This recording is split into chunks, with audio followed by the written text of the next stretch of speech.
Hello dear friends, तो मैं हूं आरती संस्कृति यूट्यूब चैनल में आप सभी का स्वागत है। मैं हाजिर हूं एक नए विषय को लेकर के।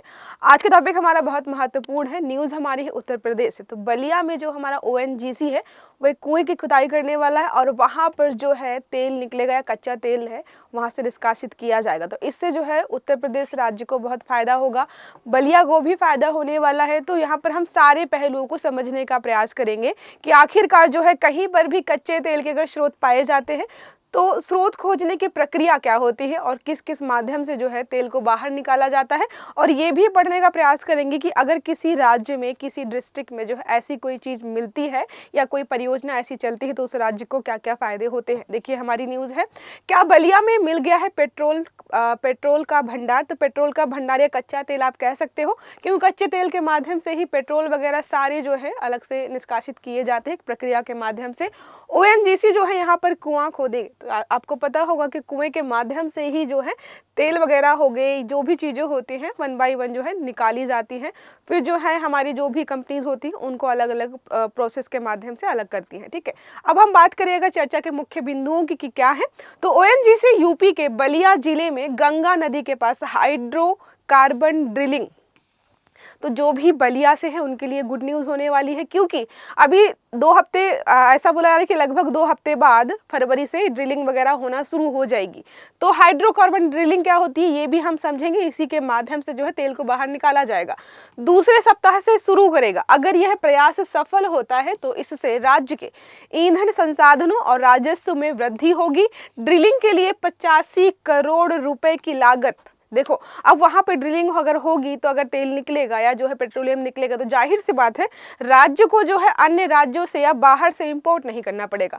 साथ में अगर अच्छी खासी मात्रा में तो आप अन्य जगहों पर जो है उसको एक्सपोर्ट भी कर पाएंगे, जिससे क्या होगा कि इनका राजस्व बढ़ जाएगा और थोड़े से खर्चे भी कम हो जाएंगे। साथ में रोजगार वगैरह भी यहाँ पर जो है लोगों को मिलेगा, क्योंकि जब ऐसी प्रक्रियाएँ किसी भी क्षेत्र में होती है तो बहुत बड़ी मात्रा में रोजगार जनरेट होता है। तो सारे जो भी चीज़ होने वाली है फिलहाल राज्य के लिए बहुत ज़्यादा फायदेमंद है और साथ में बलिया के लिए भी फायदेमंद है। तो जो लोग भी बलिया से बिलोंग करते हैं उनके लिए तो ये गुड न्यूज़ होने वाली है।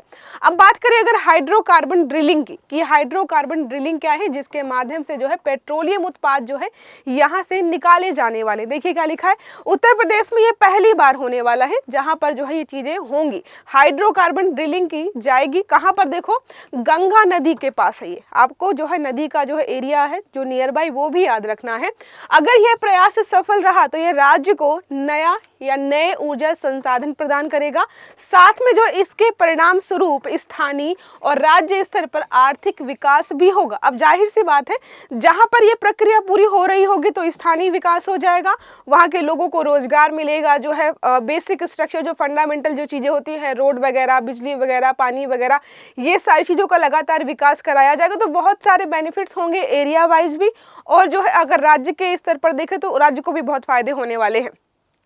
इस ड्रिलिंग के लिए ONGC ने 85 करोड़ रुपए जो है एक तरीके से निर्धारित किए कि इतना जो है खर्चा जो है हमें यहाँ पर उठाना पड़ेगा। अब बात करें यहाँ पर भौगोलिक और ऐतिहासिक विशेषताएं क्या है। देखिए क्या लिखा है, ड्रिलिंग जो है NH नेशनल हाईवे जो हमारा 31 है उसके पास जो है किया जाने वाला है। तो ये आपको याद रखना है। सागर पाली गांव, आपने सागर पाली गांव भी सुना होगा, बहुत ज़्यादा इम्पोर्टेंट है क्योंकि चित्तू पांडे स्वतंत्रता सेनानी रहे हैं जो चित्तू पांडे, उनकी वजह से ये जो जगह है ऑलरेडी जो है चर्चा में रहती है। ऐतिहासिक महत्व भी इसका, यहाँ पर जो है इनका घर जो है एक तरीके से वहाँ पे लोग विजिट भी करते हैं, उसको जो है रिस्टोर करके रखा गया है। चित्तू पांडे का योगदान भारतीय स्वतंत्रता संग्राम में बहुत महत्वपूर्ण रहा है। आपके लिए एक मेरा जो है प्रश्न ये है कि चित्तू पांडे जी का जन्म कब हुआ था, साथ में जो है इन्होंने कौन कौन से स्वतंत्रता संग्राम या जो भी स्वतंत्रता के लिए आंदोलन किए गए थे उसमें पार्टिसिपेट किया था। इन 2 चीजों का उत्तर जो है आपको कमेंट बॉक्स में देना है।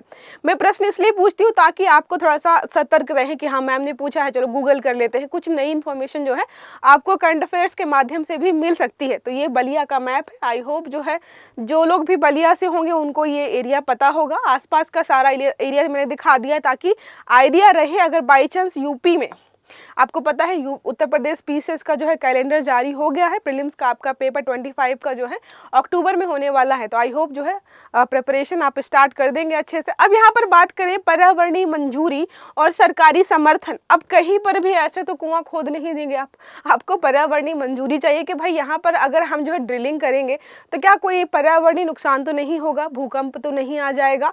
जाहिर सी बात है कुआं खोदेंगे और जो है मशीनों के माध्यम से, और उसमें जो है पानी नहीं निकालना है। पानी का तो एक स्तर होता है कि इसके बाद जो है पानी आ जाएगा, तो यहाँ पर कोई पर्यावरणीय नुकसान तो नहीं होगा, ये भी जरूरी होता है। साथ में अब ओएनजीसी जो है किसी राज्य का तो है नहीं, तो उसको जो है राज्य सरकार से सहमति या जो है उनकी अनुमति की भी जरूरत पड़ती है। तो देखिए लिखा है, इस परियोजना के लिए ओएनजीसी को सभी आवश्यक पर्यावरणीय मंजूरी ऑलरेडी मिल चुकी है।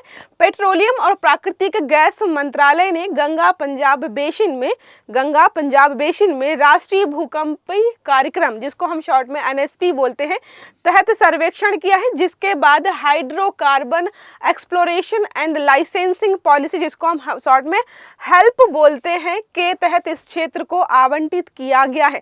तो हाइड्रोकार्बन ड्रिलिंग होने वाली है, उसके तहत जो है इसको आवंटित कर दिया गया है। अब 2 हफ्ते के अंदर जो है फरवरी में ये ड्रिलिंग जो है स्टार्ट हो जाएगी। अब यहाँ पे मैंने आपको बताया था आर्थिक और सामाजिक लाभ क्या होंगे। तो आर्थिक लाभ क्या होंगे, राज्य का रेवेन्यू बढ़ेगा, वहाँ पे लोगों को रोजगार मिलेगा तो जाहिर सी बात है जब पैसे आएंगे तो लोग खर्च भी करेंगे, तो उस क्षेत्र में आर्थिक विकास भी संभव हो पाएगा। देखिए लिखा, राज्य की ऊर्जा आपूर्ति में सुधार होगा, उसको बाहर से नहीं मंगाना पड़ेगा, इससे उत्तर प्रदेश को नया ईंधन प्राप्त होगा, राज्य का ऊर्जा संकट कुछ हद तक कम हो जाएगा, राज्य के राजस्व में भी यहाँ पर वृद्धि होने वाली है। तो अर्थव्यवस्था के लिए बहुत बड़ी उपलब्धि है। जैसे हम खाड़ी देश देखते हैं, बहुत सारे हैं जो डिपेंड या निर्भर हैं कहाँ पर, ये सारी तेल वाली ही चीज़ों पे निर्भर है, उनकी इकोनॉमी इसी पर चल रही है। तो जाहिर सी बात है अगर यहाँ पे कुछ मिलेगा तो कुछ वैसे ही बेनिफिट्स जो है उत्तर प्रदेश को ही होने वाले हैं।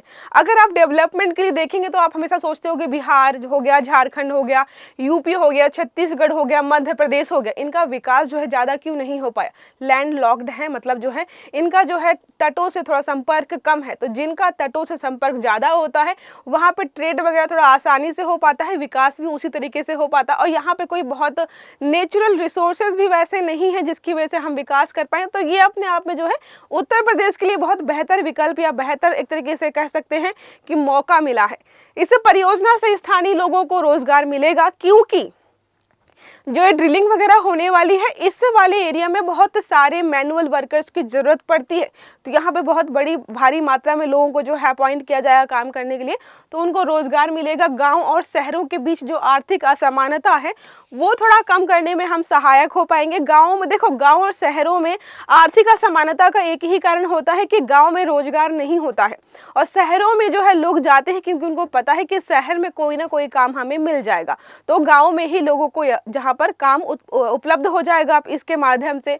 अब परियोजना की लागत की बताएं तो मैंने आपको बताया 85 करोड़ रुपए जो है लगने वाले हैं, और इनको जो दिया गया है कि आप कब तक जो है एक्सप्लोर कर सकते हो, एक्सप्लोरेशन जो है कर सकते हो। लाइसेंस जो है 2026 अप्रैल तक जो है इनको ये समय दिया गया है। ड्रिलिंग जो है 302 वर्ग किलोमीटर के क्षेत्र में होगी। इसके परिणाम स्वरूप संभावित हाइड्रोकार्बन संसाधनों का दायरा भी बड़ा हो सकता है। देखो उन्होंने बोला है कि अभी तो जो है 302 वर्ग किलोमीटर में इनको ड्रिलिंग की आज़ादी है जो है छूट दी गई है। इसके बाद जो है अगर और चीज़ें अच्छी होती हैं तो जाहिर सी बात है इसको और एक्सपेंड भी कर पाएंगे। अब हम आते हैं हमारे कच्चे तेल के बारे में। आपने पढ़ा होगा, बहुत सारे ज्योग्राफी में ज़्यादातर पढ़ा होगा, और भी अन्य मतलब सब्जेक्ट्स में जो है कच्चे तेल के बारे में आपने पढ़ा होगा। थोड़ा सा यहाँ पर देख लेते हैं कि कच्चा तेल क्या है। तो कच्चा तेल पृथ्वी के अंदर से प्राकृतिक रूप से पाया जाने वाला एक तरल हाइड्रोकार्बन है। यह ईंधन, रसायन और अन्य उत्पादन में उपयोग किया जाता है। जैसे आप हमारी रिफाइनरीज होती हैं वो इसी कच्चे तेल का प्रयोग करती हैं, और उसके माध्यम से जो आपका कैरोसिन हो गया, पेट्रोल हो गया, डीजल हो गया, और जो डामर वगैरह रोड में बिछाते हैं वो सारे जो है उत्पाद होते हैं 1 बाय 1 जो है इसी कच्चे तेल के माध्यम से ही निष्कासित किए जाते हैं। कच्चे तेल का स्वरूप और संरचना विभिन्न स्थानों पर अलग अलग हो सकता है, कहीं अच्छी क्वालिटी का होगा, कहीं नहीं होगा। होगा, लेकिन यह आमतौर पर हाइड्रोकार्बन यौगिक का मिश्रण होता है जिसमें मुख्य रूप से मीथेन, एथेन, प्रोपेन और ब्यूटेन जैसे गैसीय हाइड्रोकार्बन्स, साथ ही भारी हाइड्रोकार्बन्स होते हैं और पेट्रोलियम उत्पाद भी यहाँ पर होते हैं। तो यहाँ पर है कि इतने सारे जो है चीज़ें मिलाकर के जो है इसको हम जो है कच्चा तेल बोलते हैं। इसमें सारे होते हैं मुख्य रूप से, ठीक है, और इन सबको क्या बोलते हैं हम? हाइड्रोकार्बन यौगिक बोलते हैं, जिसमें शामिल है मीथेन, एथेन और प्रोपेन और ब्यूटेन। ठीक है, यहाँ तक समझ में आ गया। अब हम बात करें यहाँ पर भारत में कच्चा तेल। तो हमारी अर्थव्यवस्था जो है तेल पर आधारित नहीं है, ये हम सबको पता है। हमारी अर्थव्यवस्था आधारित है कृषि पर, तो कुछ मात्रा में कहीं तो तेल वगैरह है ही। देखिए, प्रमुख उत्पादन क्षेत्र अगर बात करें भारत में, मुंबई हाई, राजस्थान और असम और गुजरात, ये एरिया है को यहाँ पर जो है मिल जाएगा। कच्चे तेल की खपत की बात करें तो भारत जो है कितना कच्चा तेल खपत करता है? भारत की कच्चे तेल की खपत है 5 मिलियन बैरल प्रतिदिन के आसपास, जिसमें हम बहुत सारा जो है दूसरे देशों से आयात करते हैं, क्योंकि अपनी ज़रूरतों को हम पूरा खुद उत्पादन करके नहीं कर सकते हैं।